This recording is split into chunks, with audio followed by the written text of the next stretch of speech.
ভারতীয় জনতা পার্টির পক্ষ থেকে প্রধানমন্ত্রীর জন্মদিন সামনে রেখে 17 সেপ্টেম্বর থেকে 2 অক্টোবর পর্যন্ত বিভিন্ন কর্মসূচি সংগঠিত করা হয়।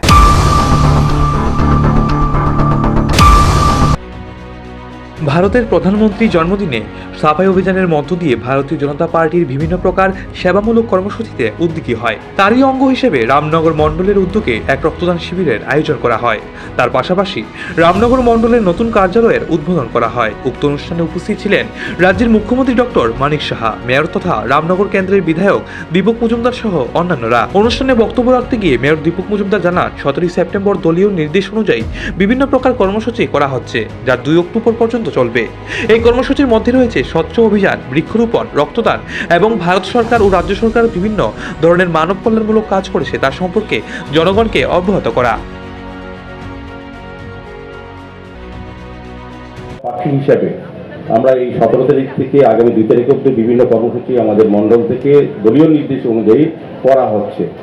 স্বচ্ছ ভারত অভিযান, বৃক্ষরোপণ অনুষ্ঠান, স্বাস্থ্য শিবির এবং বিভিন্ন বাড়ি বাড়ি মানুষের সঙ্গে জনসংযোগ করে আমাদের কেন্দ্রীয় সরকারের মোদিজির যে প্রকল্পগুলি ভারত সরকার ভারত মানুষের জন্য যে নিয়েছে এবং রাজ্যের মুখ্যমন্ত্রী প্রফেসর ডক্টর মানিক সাহা নেতৃত্বে সরকার যে কাজগুলি করছেন সেগুলি মানুষের কাছে পৌঁছে দেওয়ার সুফলগুলি, সুযোগগুলি যাতে মানুষ পায় সেগুলো সচেতন করা, তাদের কাছে পৌঁছে দেওয়ার জন্য বাড়ি বাড়ি কিন্তু জনসম্পর্ক অভিযানও আমাদের মণ্ডল থেকে করা হচ্ছে এবং করা হবে আগামী কয়েকদিন।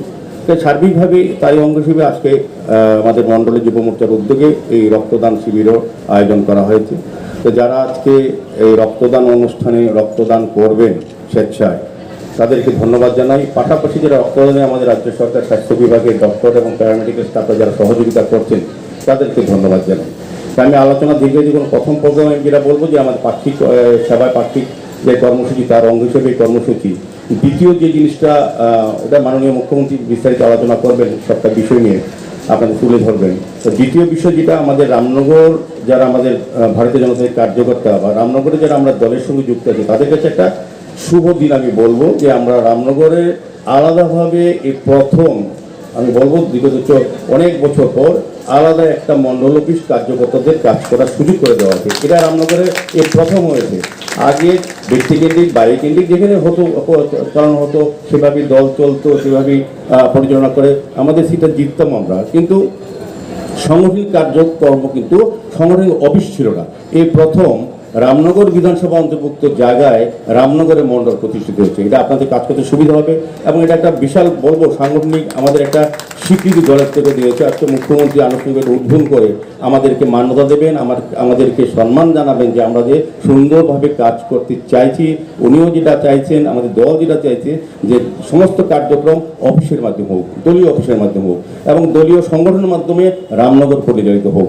আমি আপনার সামনে কথা দিচ্ছি, মাননীয় মুখ্যমন্ত্রী সহ যারা আমাদের দলীয় নেতৃত্বরা আছেন, যারা কার্যকর্তারা আছেন, যারা এই মণ্ডল হয়ে কাজ করেন, আমাদের সরকারের পাশে থেকে দলের পাশে থেকে কাজ করছেন, সরকারের দায়িত্ব বৃদ্ধি করা রক্ষা করার জন্য কাজ করছেন, দলের সংগঠন শক্তি বৃদ্ধি করার সবসময় যারা কাজ করছেন তাদের কাছে একটা জায়গা হচ্ছে এখান থেকেই সমস্ত কার্য পরিচালনা রামনগর হবে। কোনো ব্যক্তিগতভাবে আমাকে যেতে হবে না, দলীয়ভাবে দলের বুথ সভাপতি, মণ্ডল সভাপতি, মণ্ডলের যারা কার্যকর্তা আছে, বুথের যারা কার্যকর্তা আছে, সর্বোপরি ডিস্ট্রিক্ট প্রেসিডেন্ট আছে, স্টেট প্রেসিডেন্ট আছে, মুখ্যমন্ত্রী আছেন এবং দলীয় নেত্রীরা আছেন, নেতারা আছেন, তাদের মাধ্যমে এই সংগঠন পরিচালনা। এখন ছোট আকারে আমরা ভাড়া বাবদ আমরা এই অফিসটা করেছি।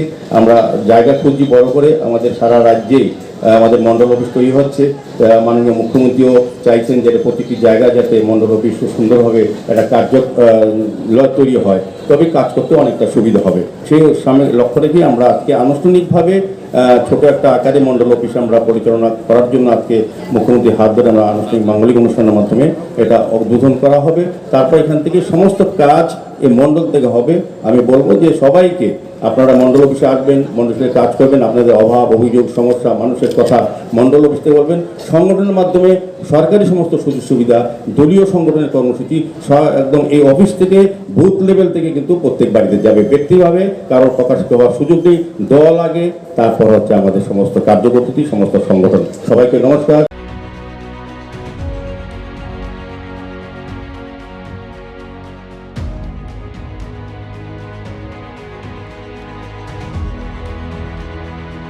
নিজস্ব প্রতিনিধি রিপোর্ট, এশিয়ান টাইমস।